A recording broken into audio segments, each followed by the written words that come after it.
Alright, so it's Monday night. We're going to prep some Pathfinder. And it is Odyssey. No, wait, it's not Odyssey. It's the other one that starts with the O. Do the other one that starts with an O. Outlaws, yeah. Outlaws of Alkenstar. Outlaws of Alkenstar. It's right here. It says it right here, actually. Don't know what I was thinking. Alright. So, Outlaws of Alkenstar, Sunset. They're doing pretty good, I guess. They're doing alright. Could be doing better, you might say. Could be doing a little bit better. We never got the VOD up for this game. Everybody got kind of distracted. We had Strength 1000 starting, and then the VTuber was delivered, and everybody got, we got a little distracted. So we never actually got that taken care of. So let's see what we could do about that real quick. So let's see. Go to our thumbs folder. We'll open up our thumbs. Miscellaneous prep. So let's work on some YouTube stuff, I guess. I don't think we ever worked on YouTube stuff before. So yeah, sure. Let's go. Let's check that out. Let's see. For this particular one, we're gonna go back to Sunset. And it says a bone to pick, and we got this art of Henry. There we go. And I could have sworn I already had this one made. Okay, there it is. Outlaws of Alkenstar, Sunset 33. So I was ready to go, and then let's just throw Conti under the bus. Conti didn't do it, and then I didn't follow up. Aw, thank you. Yeah, I think she looks really good. I fixed the not being able to be sad, so I think let's see if I can make her look sad. I don't know. I'm trying to fine-tune the eyes and the mouth a little bit more, because it felt like they were always open really wide, and she was always smiling a lot, and that's not bad, but it's kind of exhausting to smile all the time. Alright, so if we head over to our YouTube channel, I don't think this is going to give away too much sensitive bits. Let me see.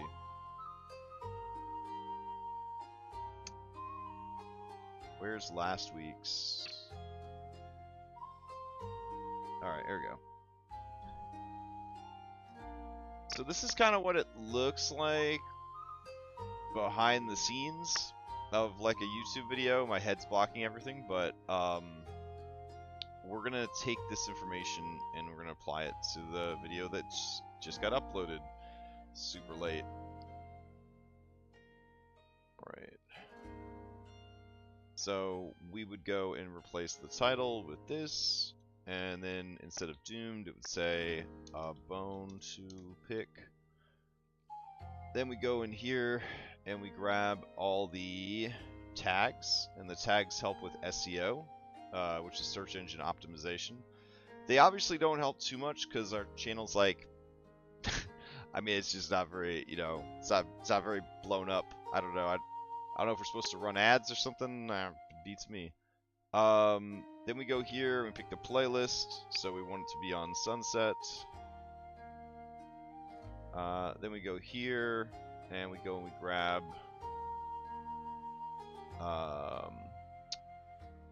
number 33. There we go.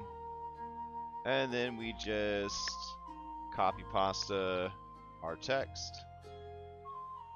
And this includes like links to other games and all that jazz. Technically, Cyberpunk is complete, so we could get rid of that and put them here. And I guess we should add like the new game. Didn't think about that. Hold on. Ugh, excuse me. Let's see. That would be under Strength 1000s, maybe?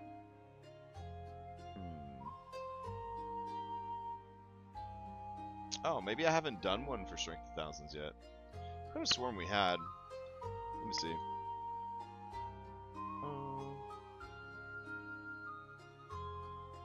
Go check Bitly in another window and see. I know we made one for Vampire. Do we have one for Vampire on here? It doesn't even look like we have one for Vampire. Hold on. Continue. It's links. We got one for Vampire. So that's cool. But we don't have one for the new shit. So we need to fix that real quick. Wow, we never prep YouTube. That's I mean, is this a part of the process? Maybe. Maybe. Let's see. Playlist. Strength of Thousands. Do we have a Strength of Thousands playlist? Strength of Thousands. Schools in session. Strength of Thousands. Okay, but where's the actual playlist? That's the video. Filter. Strength. Alright, I have found it. I've found the link.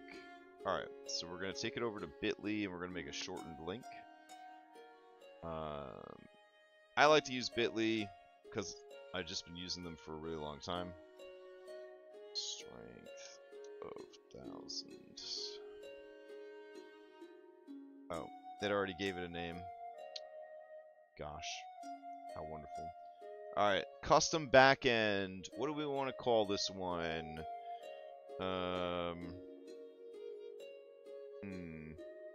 I think SOT is definitely going to be taken.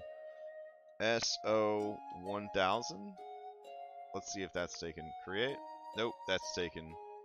So we'll do strength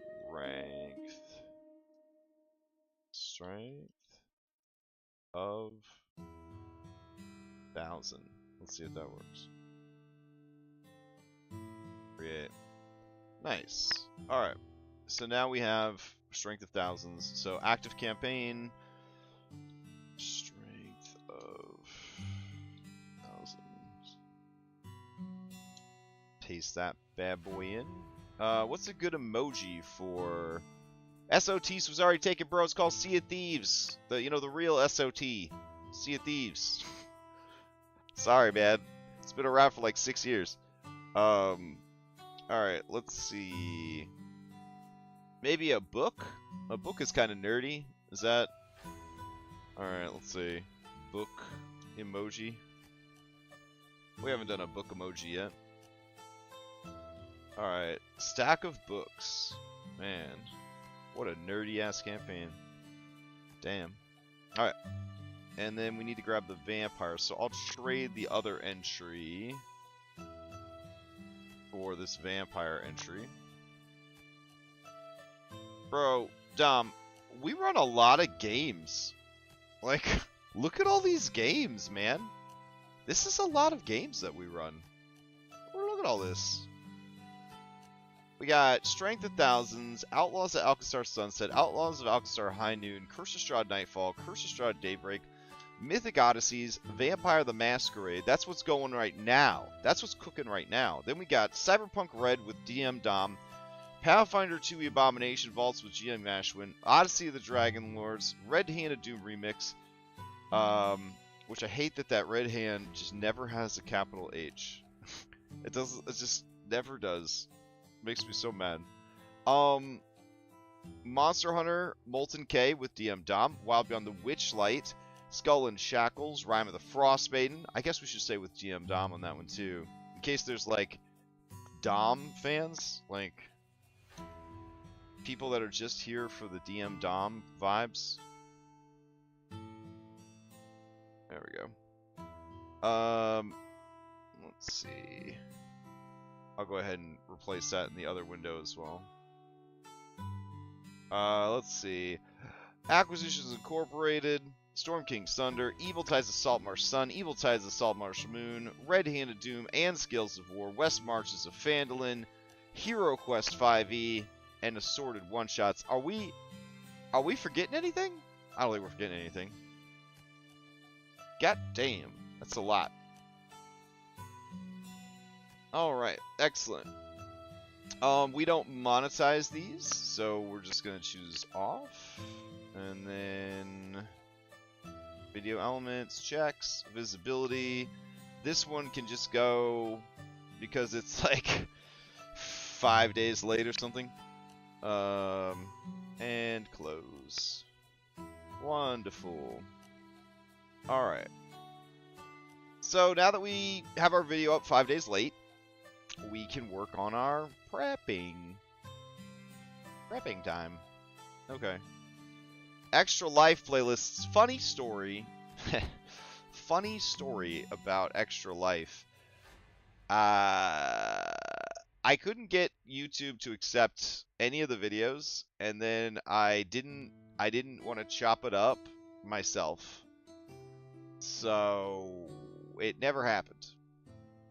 We never got the YouTube videos up. I have the YouTube videos. I have both streams. I have them. I might hire my intern to do it because he claims he wants to do some work for the Crash Jump tabletop stuff. So I might hire him to just chop up the video. We could get it up there. I don't know. We'll see. Okay. With that sorted, mischief managed as it were, let's look at what we got going on in tonight's game. Cradle of Quartz. The cradle itself. So they have found Alaman Asuwana, and he's a cool dude, I think. They don't seem to think he's a cool dude. They are out hunting down this guy, the Claws of Time. I am personally getting tired of the Claws of Time. I've managed to kill one of them, and I'm confident I could have killed all of them, because that's how broken this creature is. I really, really need them to get lucky and kill this fucking creature! Kill it. I don't want to, like, softball pitch it to them and be like, oh no, it tripped, or something like that. But, like, they've got to kill this thing. Look at its health bar. Now, I was thinking, what if it gets to like 70, and you can tell me if this is in the adventure. It might be in the adventure. If it gets to 70% damage, so 25% of its health or less, what if it just says, I'm out, I've had a good time, and it leaves? That seems like it would be pretty cool, you know? Like, it wouldn't be as satisfying as killing it, but I don't see why it would stick around to die. You know what I mean? Like, maybe it says in the adventure, it says, oh, this thing will leave once it gets to 25% health or something, but, I mean, makes sense to me. I wouldn't want to die if I was Eldritch Horror. I'd want to live to spread more Eldritch Horrors, you know? Let's see, the Claws of Time. The Hound uses its angled entry ability to ambush the characters with its Ripping Gaze aura, then retreats by the same means. I have not been able to ambush with the Ripping Gaze aura. Like, the Ripping Gaze aura doesn't take place until the start of their turn, so you have to stick around for a whole round, which, when you've got gunslingers and fighters, it does have a last stand. What? Where? What? Wait, is that? Hold on. What's a last stand? What does that mean? Once per day, can use this ability to plane shift to or from with the same restrictions on what angles to which it can appear. Okay. So, D14? Okay. Let's see.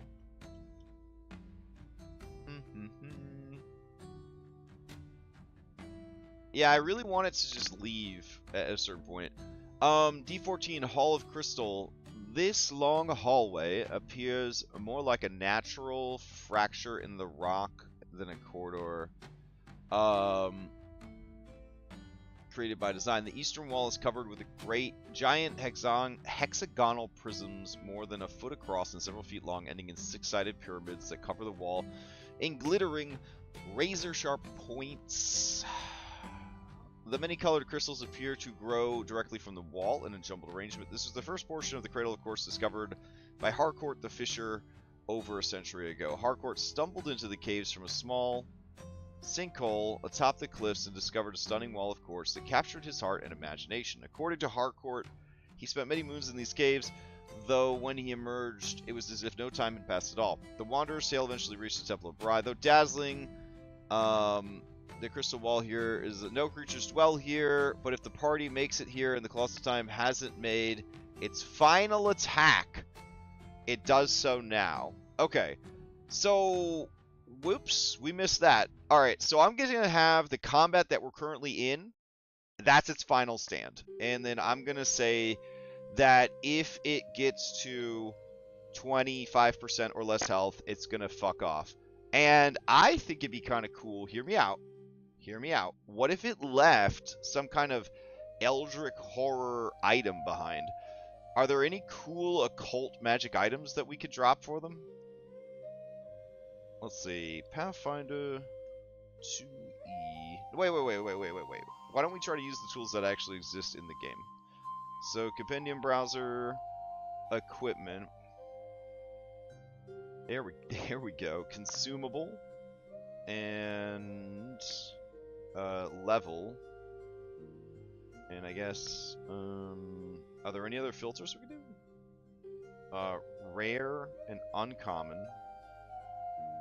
Source. I don't really care about that. Armor filter. No. That's a lot of sources. Weapon filter, price, levels. Yeah, we'll do levels 4 through 10. Alright, let's see what kind of shit this thing might leave behind as like a, you done good, kids. Let's see. Is there an item left by the cult anywhere in the cradle that they have missed? Bro, I think they've missed a lot of loot. What about this? Galvasphere. This sounds pretty cool. A galvasphere animates a corpse to motion via electricity rather than necromancy. When you activate the galvasphere by inserting it into an adjacent intact medium or small humanoid corpse, the corpse animates as a Galvahart zombie for 1 minute. The Galvahart zombie has the statistics of a zombie shambler, except that it is a construct instead of an undead. It isn't evil, and it can't be harmed by vitality energy, and it's the same size as the corpse. That's fucking cool! Alright. Let's see. Is there a way to search by trait? Traits. Oh, there we go. Occult. Thank you, Dom. Oh, there are no occult things. That sucks. Alright, so what I'm gonna drop then, somewhere else in the dungeon, these galvaspheres are really cool, so I definitely want to drop those. They feel very thematic for what's going on here. Bottled Omen. What's that do? This potion holds tiny, tightly wrapped scroll that tastes like paper. Upon drinking it, you gain a burst of insight to your immediate future and how to potentially avoid it. When you attempt a saving throw, you can roll twice and use the best result. The potion's magic ends when you use this effect or after 1 minute. Then you become immune to a bottled omen potions for 24 hours. That's pretty fun. Let's throw a couple of those in there. They've worked really hard. I want to give them some good stuff. I don't care. I'm going to give out all kinds of stuff. As long as it's consumable, right? Shouldn't be an issue. So let's get rid of consumable, and then we'll add a cult back in, and see if there's anything cool this thing could drop. It doesn't really look like it. There's a singing sword, there's a seer's flute, there's a smoky haggai, there's the whispering reeds. It doesn't really need to drop anything, I guess.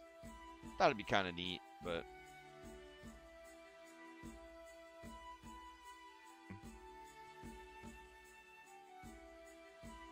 What is this? Hostling statuette.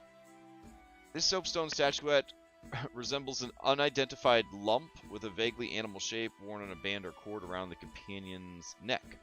When your companion invests the item, the statuette changes to appear as a miniature carved soapstone version of the companion. Oh, that's cool. Oh, it turns your companion into a statue. Oh, that's really cool. That's like a Pokeball, basically. Neat. What else do we got? Wayfinder's Rescue, Alicorn's Lance, Cunning. The weapon performs divination magic on the blood of your foes, granting you insight into their abilities and weaknesses. Envision once per minute.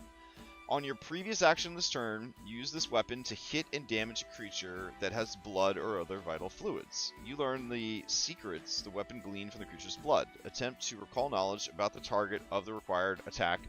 Gaining an item bonus to recall knowledge skill check equal to the weapon's item. Oh, let's have it drop a cunning rune. That's fun. It's kind of basic, bitch, but that's fine. There we go.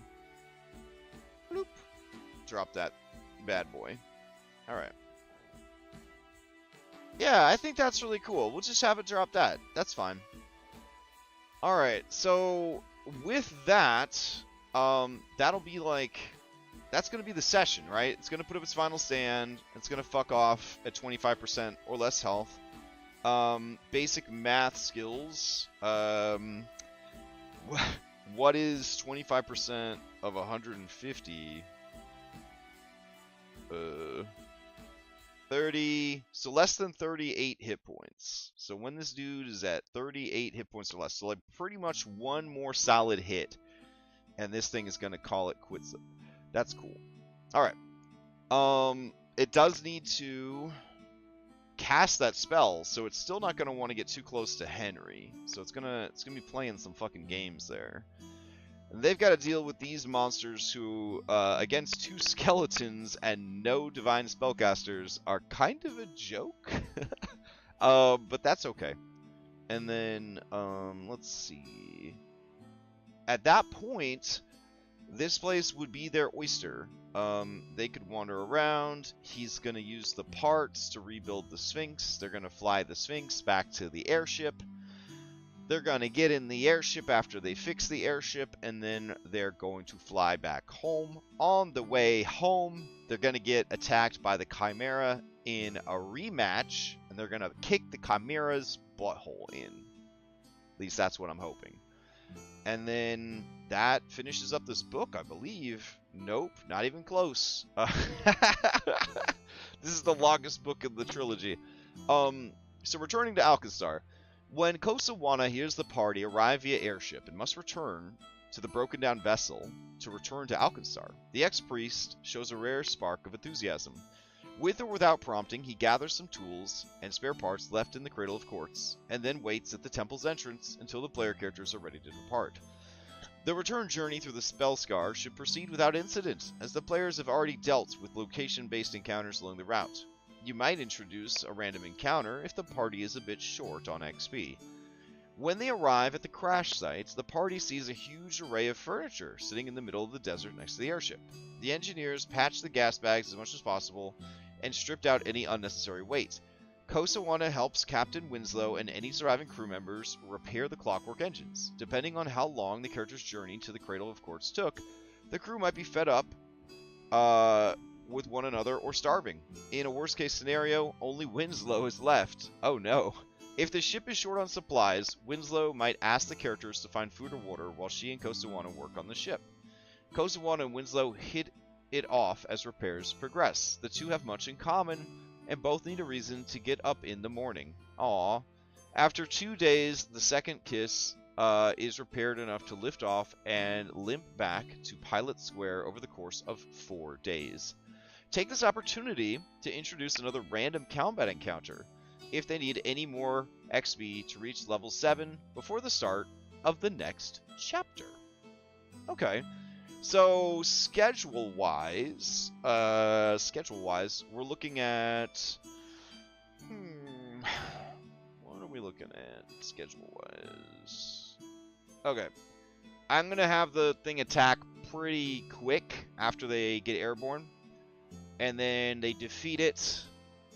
And then that will be the milestone that gets them to level up. And then some of that journey will be just the downtime, the wibbly wobbly, timey-wimey downtime. And then they're going to get back to the city to start Chapter 4, The Steaming Kingdom. Alright, so...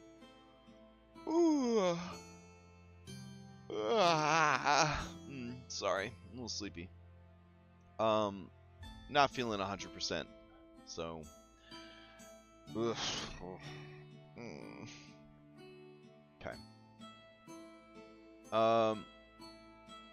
Level up to 6, blah, blah, blah, get through all of this, go down, down, down, down. Alright, Chapter 4, Steaming Kingdom. Let's grab this, put that right here. Okay. I'm going to add a random encounter. And it's going to be rematch with Chimera. And then level up to 7 downtime. Great. Alright. Chapter 4, Steaming Kingdom. In the Steaming Kingdom, the party must repel the Gilded Gunner siege, track them to their hideout, confront their nemesis, Ambrose Muglin. To exact revenge, they must pay off Muglin's debt to Sabora Sharkoza, fight through her. Upon his demise, Muglin reveals that he has already sold the Pyronite formula to the Treacherous Spires, done so with Deputy Levis' help. This renders their efforts futile, something players love to hear. In the Barrel and Bullet Saloon's back room, Phoebe Dunsmith informs the player characters that Ambrose Muglin and the Gilded Gunners have made a prototype using Kosawana's Pyronite formula. They plan to test it on the vault of Muglin's rival establishment, the Steaming Kingdom, the following night. Dunsmith urges the characters to prevent the attack, tail the Gunners to their hideout, and stop the spread of Pyronite's secret. Alright. Muglin's plan... Ambrose Muglin plans to repay his debt to Gilded Gunners by providing them with enough Pyronite to destroy the gold-filled vault of his rival, Vivel Ramsley. Sabora Sharkoza, the leader of the Gilded Gunners, is only partially committing her gang's resources to the endeavor. Oh, man. So sleepy. Sharkoza and her gang hold Muglin as collateral. If the heist succeeds, he is set free. If it fails, she has nefarious plans for him. On the evening of the heist, 2 Gilded Gunner assassins enter the Steaming Kingdom in disguise. They co-opted the bartender to fight alongside them. Gilded Gunners are advanced gunners who play darts in the southwestern communal area. They scope out customers and security and call off the heist if anything seems amiss. Well, that would save us a lot of time, wouldn't it? If all seems normal, they remain incognito until the shooting starts. What is it? Hear me out. When is it going to seem not amiss in a tabletop game? How will the ship survive the attack this time? If it is limping back, will it take damage from the Chimera? Yes, but this time they've got Alaman Kosawana, who's the greatest. He's so great. Haven't you been paying attention, Dom? He's the best. He's the best at what he does. So he will be like, do not worry, I will take care of the ship. You must protect us from harm. I don't know, some shit like that, man. Like, I wanna... Listen. You're asking too many questions. Kosawana. That's the answer. Kosawana. How? Kosawana. That's the answer. It's like Jesus in Sunday school. The answer to every question is Jesus, and in this campaign, the answer... In this book, the answer to every question, Kosawana. That's how it is. Kosawana. Alright, let's see. Staff and clientele, not included in this adventure text. Patrons are minor criminals and flee or cower during combat. Servers move between the bar, the kitchen, and tables. Guards are attentive and use pepper boxes. That's cool. Ramsley is the owner and uses the stats of a lawful evil mastermind. Well, I don't think Ramsley has stats. Let's see. Ramsley? Huh? It says common, medium. She got a crossbow and a short sword. She got scoundrel's feint. Okay.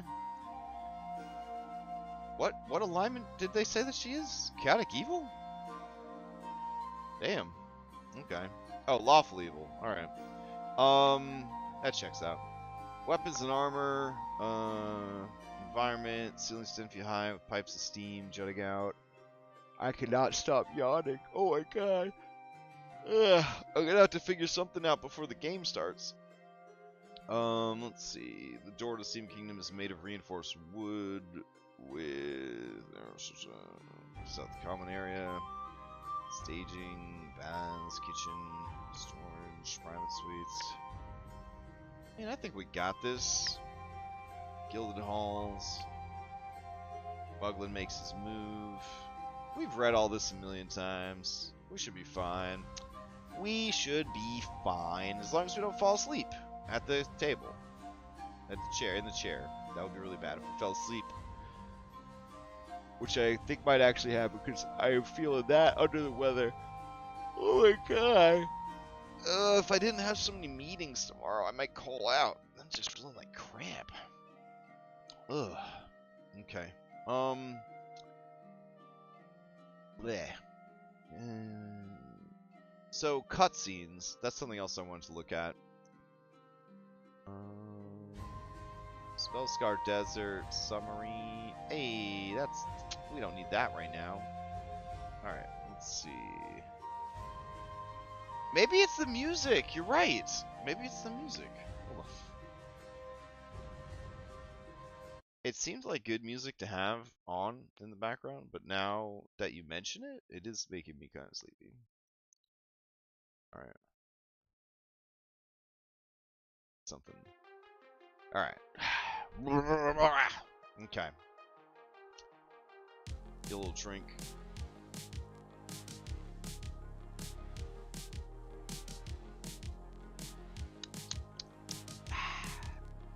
Okay. Let's see.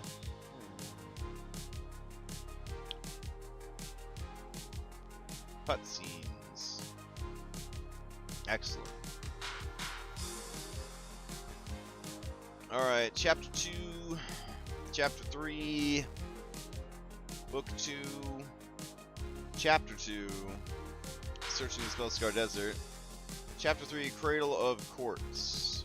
This should be read at the conclusion of the Cradle of Courts. Okay. And then Chapter 4, The Steaming Kingdom, end of book. Alright, so it looks like we didn't do any sort of corrections to this one, so let's see what we could do here. Alright. Wanted, warnings, and wily plans. Alright. Let me see. The interior, wanted, warnings, and wily plans. I think we did read these already.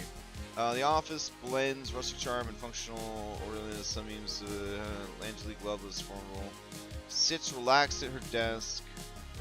Oh, if the music's too loud, let me know. I'll turn it down. Sorry about that.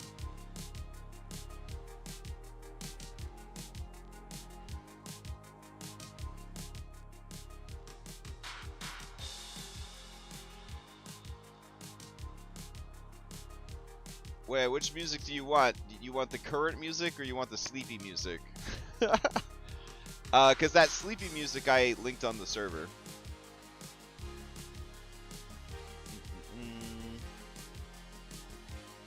Alright, so the office blends. This is the formidable shield monitor sits in their desk.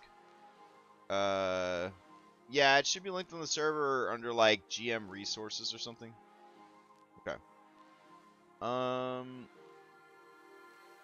And Skedra scuttles in. She's a small, pale kobold with wide brim hat shadowing her face and thick Coke bottle glasses. Mused out looking up.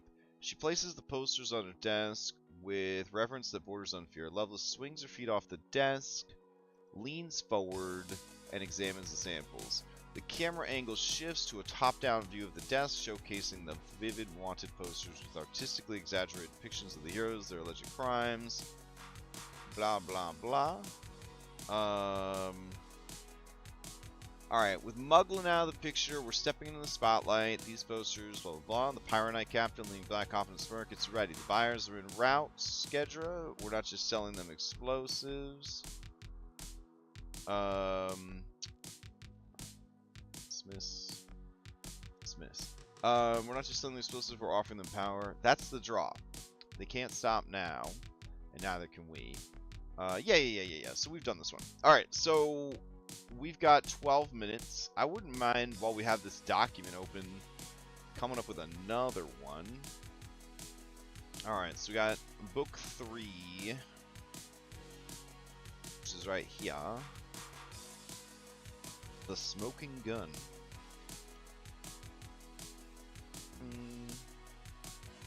It's got this great shot of Lovelace's legs. Get them bad guy shins going. Alright.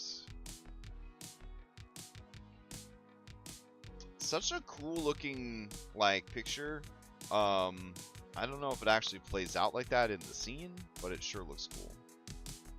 Alright. Smoking Gun.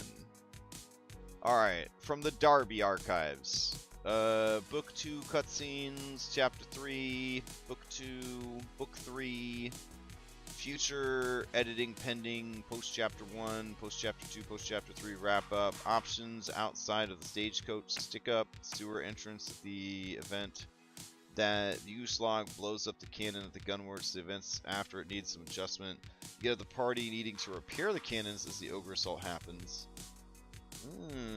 Yeah, that'd be kind of cool. Let's see.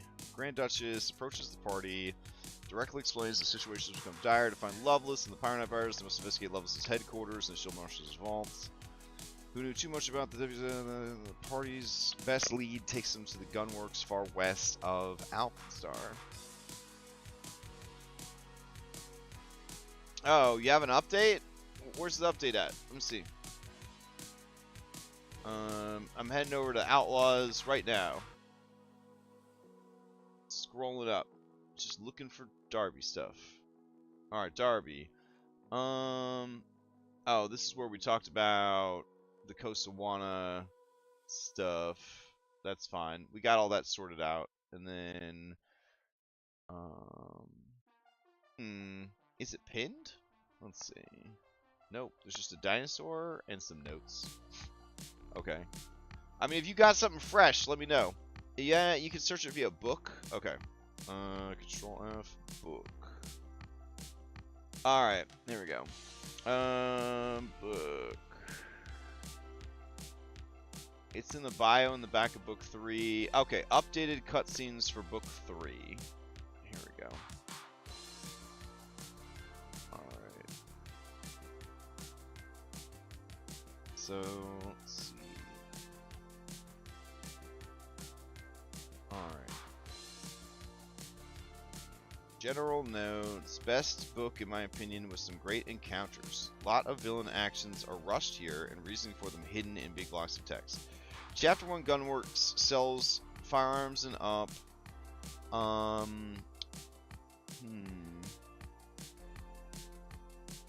Let's see.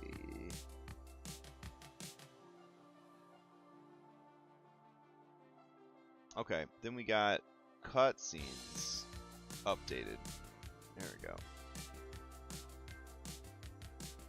Oh, wow. Yeah, you added a lot of ideas. Oh my god. Alright.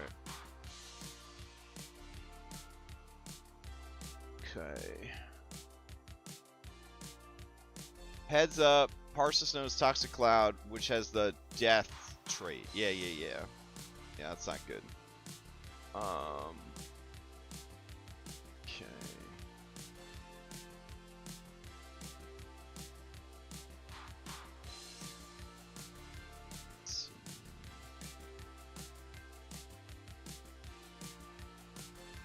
Here's your stuff. Okay.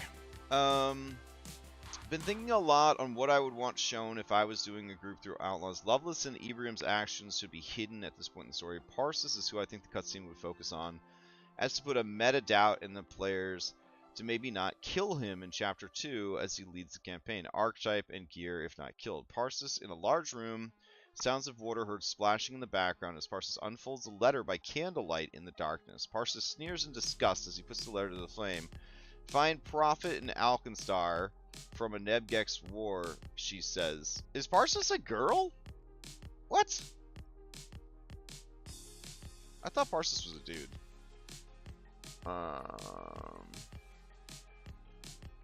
Let's see.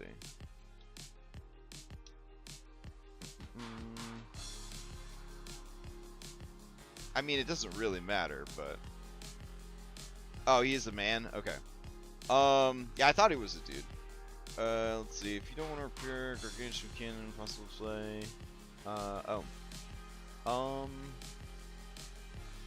Parcel's large room.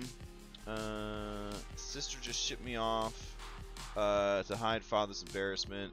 She's no better than the rest of them. Smoke billows from the burning letter. It's red ink fading. I'll follow Loveless for now, as I do find the clockworks fascinating. So durable. And possibilities for improvements. Okay, alright. I think we could work with this. Alright. So let's head back over to our robot with the 6 minutes that we have left. And where are our outlaw cutscenes? Oh, let's see.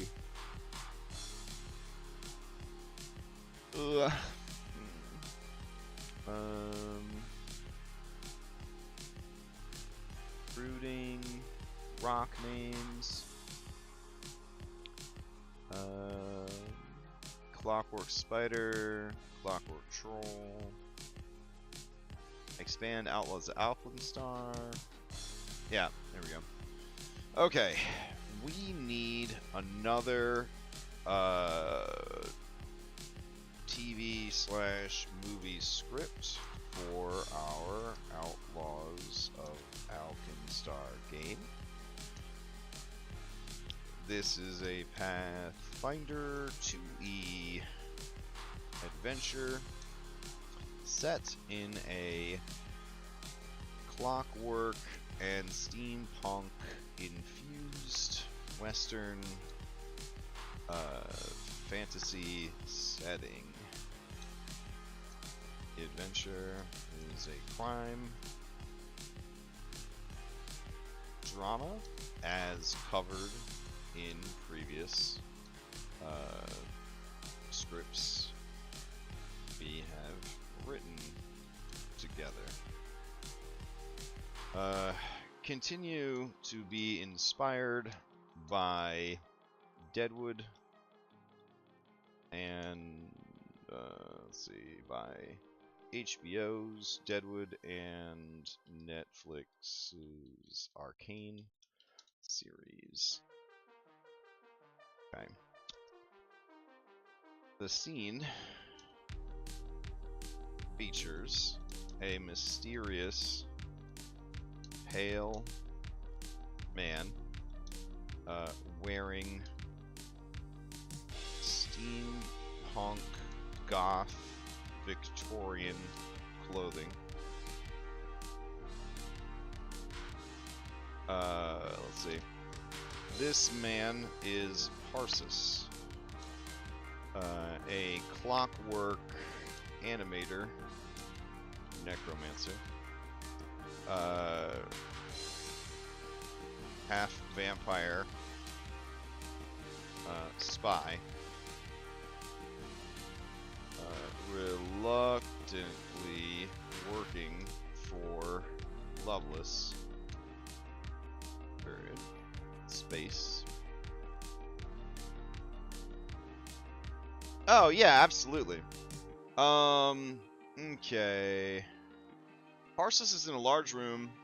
Let's see, a large, shadowy room, littered with pieces of dead people and animals, as well as tables of scrap and clockwork parts. Sounds of water heard splashing in the background as Parsis unfolds the letter by candlelight in the darkness. Parsis sneers and discusses and puts the letter to flame. Fine profits. She says, sister just shipped me off. Died father's disappointment. She's no better than the rest of them. Comma, space, Parsis would sneer. Smoke billows from the burning letter. It's red ink fading. I'll follow Loveless for now, as I find the clockworks fascinating, so durable, and possibilities for improvements. As he utters those words, comma, a disembodied hand, half flesh and half clockwork, crawls across the table like a spider. Alright, so it's going to be cooking that, and I guess we'll review that on Saturday. So we'll check out how that goes on Saturday, because I got 2 minutes until the game.